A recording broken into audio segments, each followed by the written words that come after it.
किसान भाइयों, मूली की खेती से 28 से 30 दिन में आमदनी शुरू हो जाती है और 45 से 50 दिन में ही पूरा खेत खाली हो जाता है। यदि अच्छी क्वालिटी के हाइब्रिड सीड्स का चुनाव करते हैं और वैज्ञानिक तरीके से मूली की खेती करते हैं तो 1 एकड़ से 150 से 200 क्विंटल तक का उत्पादन लिया जा सकता है। वैसे मूली का जो भाव होता है वो जून, जुलाई और अगस्त महीने में सबसे ज्यादा होता है। फिर भी यदि सामान्य भाव की बात करें तो 20 रुपए से 30 रुपए का रेट मिल ही जाता है। और अच्छा भाव यदि आपको मिल जाता है तो थोक में आपको 60 से 70 रुपए केजी का भी दाम मिल जाता है। इस तरीके से यदि आप 1 एकड़ से मूली की खेती करते तो 5 से 7 लाख रुपए आसानी से कमाए जा सकते। किसान भाइयों, ये जितना कहने में आसान है उतना करने में नहीं है, लेकिन मुश्किल भी नहीं है। यदि आप सही तरीका अपनाते हैं तो आप मूली से अच्छा मुनाफा कमा सकते हैं। तो आज की इस वीडियो में हम आप लोगों को मूली की खेती के बारे में पूरी जानकारी देंगे। आप मूली की खेती करके अच्छा उत्पादन कैसे निकाल सकते हैं और बरसात का समय जो कि मूली की खेती के लिए सबसे ज्यादा कठिन होता है, इस समय पर मूली की खेती में बहुत सी बीमारियां आती है और मूली की खेती में नुकसान भी बहुत होता है। लेकिन यदि आप सही तरीका अपनाते हैं तो आप मूली की खेती से अच्छा उत्पादन निकाल पाएंगे। तो सबसे पहले बात कर लेते हैं आपको किस खेत में मूली की खेती करनी है। जब भी आप मूली की खेती करने जाते हैं किसान भाइयों, बरसात के समय में खासकर आपको ऐसे खेत का चुनाव करना है जिसकी मिट्टी भुरभुरी हो, हल्की मिट्टी हो, जैसे बलुई दोमट मिट्टी हो गई या दोमट मिट्टी हो गई, या फिर यदि कोई दूसरी मिट्टी है तो उसमें जो है जल निकास की अच्छी व्यवस्था होनी चाहिए। हमारा खेत जो है ऊंचाई पर होना चाहिए और आसपास का जो खेत है वो थोड़ा ढलान पे हो, और जब भी बरसात हो तो 2-4 घंटे के अंदर पानी उस खेत से बाहर निकल जाए। और जो दूसरा सबसे जरूरी बात है, जब भी आप मूली की खेती करें हमेशा बेड बनाकर मूली की खेती करें। कुछ किसान भाई लोग बरसात के समय में प्लेन में मूली की बुआई कर देते हैं। उनका खेत ऊंचाई पर होता है और मान के चलते हैं कि प्लेन में हम इसकी बुआई करेंगे पानी निकल जाएगा, लेकिन किसान भाई उत्पादन मिलता है उतना नहीं मिल पाता है जितना जो है यहाँ से लिया जा सकता है। किसान भाइयों, अब बात कर लेते हैं इसमें खेत की तैयारी कैसे करनी है और कौन कौन सा खाद देना है। मूली का जो खेती होती है मान के चलिए 1.5 से 2 महीने का होता है, लेकिन फिर भी इसमें खाद की पूरी भरपूर मात्रा में आवश्यकता होती है, क्योंकि मूली से अच्छा उत्पादन मिल रहा है तो अच्छा उत्पादन लेने के लिए हमको खाद देना ही पड़ेगा। मूली में आप जो है DAP का प्रयोग कर सकते हैं या फिर NPK का प्रयोग कर सकते हैं। ये DAP और जो NPK होता है ये 1 महीने तक अच्छे से काम करता है और पूरा खाद आपका 1 महीने में यूटिलाइज हो जाएगा। तो जब भी आप मूली की खेती करने जा रहे हैं इन्हीं खाद का चुनाव करिए। DAP या NPK 1 एकड़ में आपको 1 बोरी लेनी है। इसके अलावा आप पोटास ले सकते हैं। यदि आप DAP का प्रयोग कर रहे हैं तो मान के चलिए आप 20 केजी के आसपास पोटास ले लीजिए। यदि आप NPK का प्रयोग कर रहे हैं तो उसमें आपको पोटास मिल ही जाएगा। आपको मूली के खेत में यूरिया का प्रयोग नहीं करना है। इसके अलावा भी कुछ खाद है जिसको आपको मूली के खेत में जरूर प्रयोग करना चाहिए। जैसे एक हो गया टाटा का रैली गोल्ड। किसान भाइयों, जो टाटा का रैली गोल्ड होता है इसमें 8-9 जो है पोषक तत्व होते हैं। इसमें वैम होता है और ह्यूमिक एसिड होता है, फुल्विक एसिड होता है, और इसी तरीके से और भी बहुत से जरूरी तत्व होते हैं जिनका जो है मूली के खेत में ये यूज होता है। ये इनके जड़ों का ग्रोथ अच्छे से करता है, कंद बड़े साइज के बनते हैं और आपका पौधा स्वस्थ रहेगा। इसके अलावा किसान भाइयों, अब मन्नू कंपनी का टोटल नाम से आता है, इसमें भी इसी तरीके के पोषक तत्व होते हैं। तो आप दोनों को मिक्स करके यूज कर सकते हैं या फिर आप दोनों को ले सकते हैं। यदि आपका खेत थोड़ा कमजोर लगता है तो आप दोनों को भी ले सकते हैं। 4 केजी आपको टाटा का रैली गोल्ड लेना है और 5 केजी प्रति एकड़ के हिसाब से आपको अब मन्नू का टोटल लेना है। किसान भाइयों, इसके अलावा आपको ह्यूमिक एसिड कम से कम 2 केजी प्रति एकड़ के हिसाब से लेना है। मार्केट में तो वैसे ये कॉस्टली आता है, करीब आपका 400, 500, 600 रुपए केजी मिलेगा, लेकिन यदि आप थोक में इसको मंगाते हैं तो आपको 120 से 130 रुपए केजी भी मिल सकता है। तो आपको ह्यूमिक एसिड लेना। ह्यूमिक एसिड का जो काम होता है किसान भाई, वो जड़ की ग्रोथ के लिए और इसमें जो है पोषक तत्वों की उपलब्धता बढ़ाता है, व्हाइट रूट्स अच्छी निकलती हैं और भी इसके बहुत से अच्छे काम होते हैं। तो ह्यूमिक एसिड का प्रयोग आपको अपने हर खेत में जरूर करना चाहिए। मूली के खेत में आप 2 केजी कम से कम प्रयोग करिए। किसान भाइयों, इसके अलावा प्रति एकड़ के हिसाब से आप ट्राइकांटानॉल 8 से 10 केजी का प्रयोग करिए। किसान भाइयों, जो ट्राइकांटानॉल होता है ये एक प्लांट ग्रोथ रेगुलेटर है और साथ ही साथ पौधों में बहुत से और भी कार्य इसके होते हैं। जैसे क्या होता है, प्रोटीन संश्लेषण, प्रकाश संश्लेषण इसकी क्रिया को बढ़ाता है, और पौधों में जो पोषक तत्व का एब्जॉर्बेशन का क्रिया होता है, खाद्य पदार्थों को अपटेक करने का जो प्रोसेस होता है इसको बढ़ा देता है, जल अवशोषण की दर को बढ़ाता है, और भी बहुत से इसके काम होते हैं। तो इसका भी प्रयोग आपको 1 एकड़ में 8 से 10 केजी कर लेना चाहिए। किसान भाइयों, बरसात के समय में जो तापमान होता है और जो वायुमंडल में नमी होती है, ये जो है फफूंदी के विकास के लिए काफी ज्यादा अच्छी होती है। तो इस वजह से बरसात के समय में फफूंदी जनित रोग बहुत लगते हैं, मिट्टी में भी फफूंदी लगती है। तो इसके लिए आप जब खाद दे रहे हैं उसी समय पर आपको ट्राइकोडर्मा का प्रयोग कर लेना चाहिए। वैसे जो विभाग से ट्राइकोडर्मा मिलता है छूट में आपको 25 रुपए केजी के आसपास मिल जाता है। तो आप यदि विभाग वाला ट्राइकोडर्मा ले रहे हैं तो 8 से 10 केजी प्रति एकड़ के हिसाब से इन्हीं खाद के साथ मिलाकर डाल सकते हैं।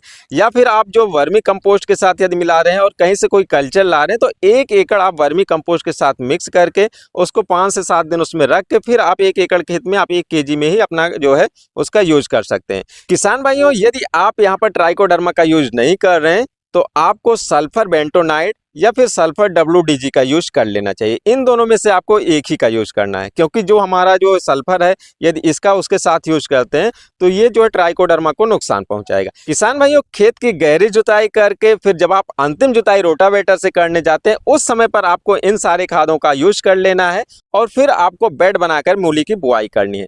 मूली की बुआई के लिए आजकल कुछ आधुनिक मशीनें आ गई हैं जो बेड भी बनाती हैं और साथ में इसकी बुआई भी करती जाती हैं, आप उसका यूज कर सकते हैं। यदि आपके यहाँ पर ये मशीनें उपलब्ध नहीं है तो और भी कई मशीनें होती है जिससे बेड बनाया जाता है, जिससे किसान भाई लोग गोभी की खेती करते हैं। किसान भाइयों, इसके अलावा आप दूसरी मशीनों से भी बेड बना सकते हैं या फिर फावड़े की सहायता से बेड बना सकते हैं। लेकिन जब भी आप बेड बनाएं उसको आपको दबा कर रखना, पैर से उसको दबा दिए, मिट्टी दब जाए। इससे क्या होगा कि जब बरसात होगी तो उसमें ज्यादा पानी अंदर नहीं सोखेगा और मूली में ज्यादा सड़न वाली दिक्कत नहीं आएगी। किसान भाइयों, जो भी आप मूली के लिए बेड बनाएंगे उसकी चौड़ाई ऊपर से 1 फीट से 1.5 फीट तक ही होनी चाहिए। ज्यादा से ज्यादा आपका 1.5 फीट रख सकते हैं, लेकिन 1 फीट रखें तो ज्यादा सही है। 1 फीट का बेड बनाइए और बीच में आपकी जो नाली 1 फीट से 1.5 फीट की हो जाएगी। किसान भाइयों, बेड बनाने के बाद आपको बेड के ऊपर 4 से 5 सेंटीमीटर की दूरी पर एक सीट की बुआई करनी होती है। इसके लिए आप लेबर का यूज कर सकते हैं, हाथ से एक सीट की बुआई करवा सकते हैं। वैसे जो है मूली की खेती यदि आप छिड़काव बीज से करते हैं तो 4 से 5 केजी सीड आपका 1 एकड़ में लग जाता है। और अच्छी क्वालिटी की हाइब्रिड जो सीड होते हैं वो करीब 2000 से 2500 के आसपास मिल जाते हैं। यदि आप 4-5 केजी सीड बुआई करेंगे तो काफी कॉस्टली होगा, लेकिन यदि आप मैनुअली इसकी बुआई करते हैं तो 1.5 से 2 केजी के अंदर ही आपका पूरा बुआई 1 एकड़ का हो जाएगा। तो जो आपका खर्चा बचता है उतने खर्चे में, उससे कम में ही आप मैनुअली एक सीड की बुआई करा सकते हैं। इस तरीके से यदि आप बुआई करते हैं तो जो के बराबर दूरी पर मूली रहता है तो इसमें गलन वाली भी समस्याएं नहीं आती हैं। तो किसान भाइयों, यदि आप अच्छी क्वालिटी के सीड के बारे में जानकारी चाहते हैं तो आपको वीडियो डिस्क्रिप्शन बॉक्स में और इंड स्क्रीन पर मिल जाएगा। ये जो मूली होती है ये आपका अगैती तैयार होती है, 28 से 30 दिन में तैयार हो जाती है और काफी अच्छा उत्पादन देती है। 150 क्विंटल से ऊपर तक का उत्पादन देने वाली वैरायटियां यहाँ पर आपको हमने बताया हुआ है। किसान भाइयों, मूली की बुआई के बाद प्रति एकड़ के हिसाब से 1 से 1.25 लीटर के आसपास पेंडामेथिलीन का आपको पूरे खेत में स्प्रे कर देना है। इससे जो खरपतवार उगते हैं उनका जमाव नहीं होगा। इसके अलावा किसान भाइयों, जब आपकी मूली का जब जमाव शुरू हो जाता है फिर कुछ कीट आते हैं और कुछ बीमारियां शुरू हो जाती हैं तो आपको इसमें 2-4 स्प्रे की जरूरत होती है। वैसे यदि आप अगैती किस्मों का चुनाव कर रहे हैं तो 28 से 30 दिन के आसपास आपकी हार्वेस्टिंग शुरू हो जाती है, लेकिन यहाँ पर 2-4 स्प्रे करना जरूरी हो जाता है क्योंकि बरसात के समय में जो रोग और बीमारियां आती हैं उनसे बचाव जरूरी है।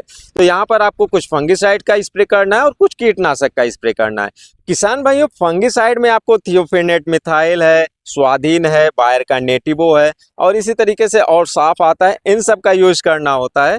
और कीटनाशक में किसान भाई उसमें पत्ते काटने वाले कीड़े आते हैं, रस चूसक कीड़े आते हैं, तो इमिडाक्लोरोपिड है और आपका इमेमेक्टिन बेंजोएट है। किसान भाइयों, इसके अलावा मूली के अंदर भी कुछ कीड़े लगते हैं जो जमीन के अंदर जाकर उसको काटते हैं, तो उसके लिए भी ये जो आपका इमेमेक्टिन बेंजोएट है काफी अच्छे से काम करता है।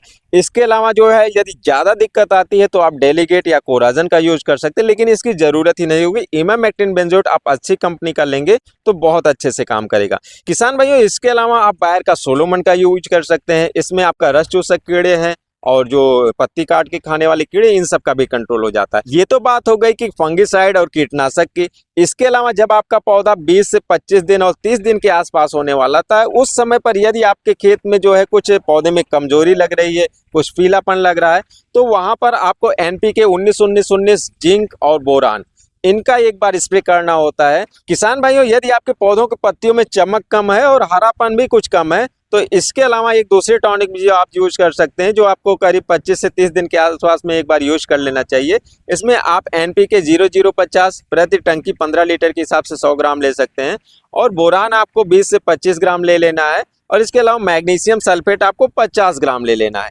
यदि इसका यूज आप करते हैं तो जब आपकी मूली उखाड़ कर मार्केट में जाएगी तो उसमें काफ़ी अच्छी लाइट रहेगी और अच्छा हरापन भी रहेगा।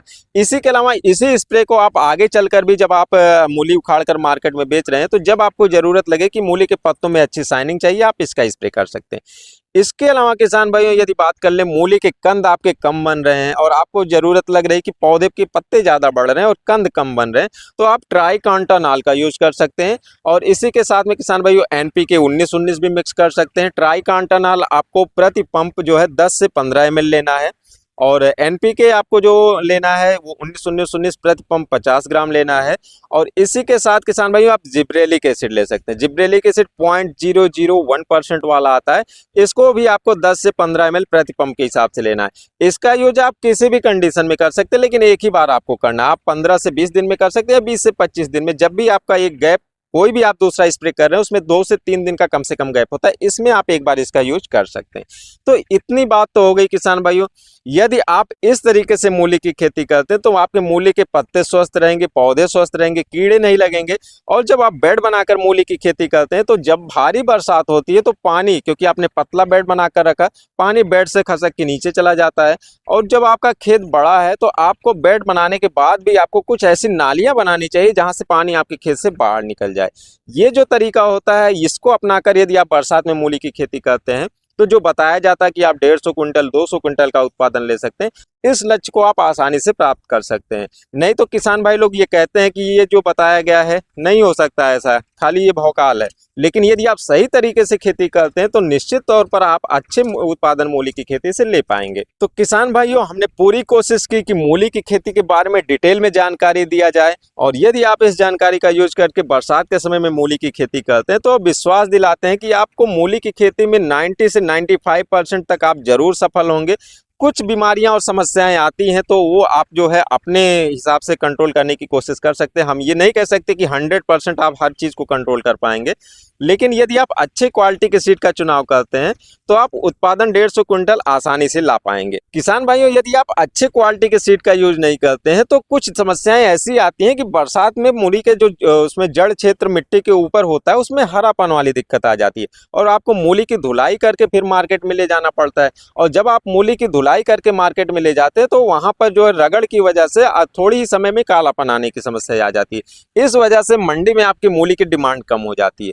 किसान भाइयों, जब भी आप मंडी में कोई सब्जी लेकर जाते हैं, यदि आपके सब्जी की क्वालिटी अच्छी है तो मंडी में कितनी भी सब्जी हो, भले से वो सस्ती बिक रही हो, पहले आपकी सब्जी बिक जाएगी। तो आपकी जो सब्जियां हैं या कुछ भी हैं वो सस्ती बिके या महंगी बिके, आप जितना मार्केट में ले जा रहे हैं वो भी यदि बिक जाती है तो ओवरऑल जो उसका टाइम पीरियड होता है 1 महीना 2 महीने 4 महीने का उत्पादन का होता है, आपका जो औसत उत्पादन होता है कुछ कम, कुछ सस्ता बिका, कुछ महंगा बिका और कुछ मीडियम में बिका, आपको अच्छा फायदा होता है। तो हमेशा इन बातों का ध्यान रखना चाहिए। अच्छी क्वालिटी का हाइब्रिड सीड का चुनाव करिए, अच्छे तरीके से खेत की तैयारी करिए और अच्छे तरीके से खेती करिए। तो किसान भाइयों, हमारी आज की इस वीडियो में बस इतना ही। मिलते हैं किसी और वीडियो में, तब तक के लिए नमस्कार।